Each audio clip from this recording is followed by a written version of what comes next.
Sir झुकाना चाहिए तो सिर्फ खुदा के सामने, अल्लाह के सामने, और मैं खुदा नहीं हूं। आप जानते हैं, आप मेरी इज्जत कर सकते हैं, मेरी बात जो मैं कहता हूं उसके ऊपर अमल कर सकते हैं, लेकिन आप मेरे सामने सर नहीं झुका सकते।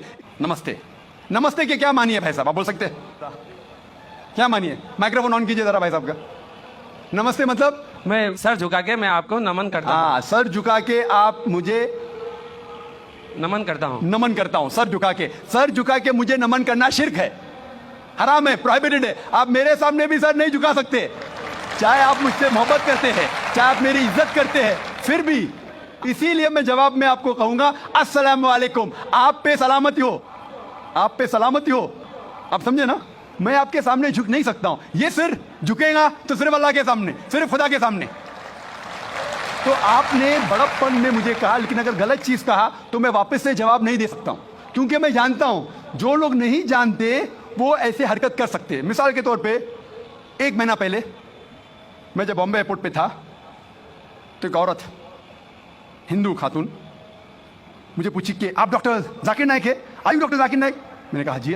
ओ, मैं आपका रोज प्रोग्राम देखती हूँ, मैं दुबई से 25 साल के बाद मुंबई में आ रही हूँ, 25 साल के बाद हिंदुस्तान में आ रही हूँ। उसकी सिर पे टिका था, हिंदू औरत थी, बोलती मैं आपके प्रोग्राम देखती हूँ और बहुत अल्हम्दुलिल्लाह तारीफ करने लगी, सारी तारीफ अल्लाह की है, मैं कुछ भी नहीं हूँ। और फिर कहने लगी कि मैं तुम्हारे पैर छूना चाहती हूँ। मैंने कहा कि ये गलत है, शिर्क है। बोले क्यों? वही जवाब मैंने दिया, आप जो भी कहो मैं आपकी बात मानूंगी। तो मैंने कहा आप कुरान मजीद पढ़िए, कुरान मजीद पढ़िए और इसके ऊपर अमल कीजिए। और मैंने तकरीर की है similarities between Islam and Hinduism, Islam और हिंदुइज्म में यकसानियत, और साबित किया है कि हिंदुइज्म में भी लिखा है कि आप सिर्फ एक ईश्वर की इबादत करना चाहिए, जितने ऋषि आने वाले उनमें मानना चाहिए, और मोहम्मद सल्लल्लाहु अलैहि वसल्लम में भी। तो आपको अगर कुरान और वेदा पे अमल करना चाहिए जो यकसा है, आपको एक खुदा में मानना पड़ेगा और आखिरी पैगंबर मोहम्मद सल्लल्लाहु अलैहि वसल्लम पर। आपका और एक सवाल था कि हिंदी क्यों नहीं पढ़ाई जाती है, हिंदी मुस्लिम स्कूल में क्यों नहीं पढ़ाई जाती है? कुछ स्कूल में हो सकता है, लेकिन मेरे हिसाब से अक्सर स्कूल में हिंदुस्तान में हिंदी पढ़ाई जाती। जो स्कूल मैंने कायम किया हूं, इस्लामिक इंटरनेशनल स्कूल, उसमें भी हिंदी पढ़ाई जाती है।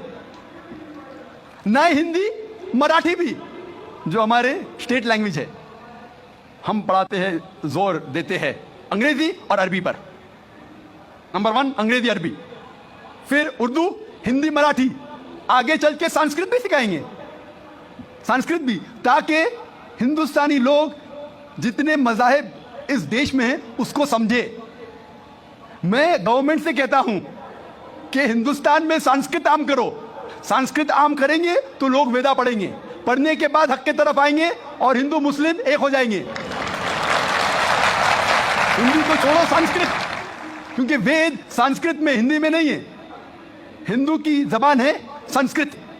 और मैंने तकरीर की है हिंदुइज्म और इस्लाम में यकसानियत, लेकिन आम हिंदू अपनी मजहबी किताब पढ़ा ही नहीं तो क्या जानेगा। तो मैं संस्कृत कोट करता हूँ, फिर तर्जुमा करता हूँ और कहता हूँ कि आपको अगर लगता है कि मैं कुछ गलत कह रहा हूँ, रेफरेंसेस देता हूँ मैं। आपका आखिरी सवाल था कि इस्लाम में देशभक्ति के बारे में क्या कहा गया है। इस्लाम में कहा गया है कि सबसे पहले जो हमें बात मानना चाहिए वो हमारे खालिक की, बनाने वाले की, खुदा की, अल्लाह की, सबसे पहले। अगर अल्लाह की बात से कोई दूसरी बात टकराती है तो उसे छोड़ देना चाहिए।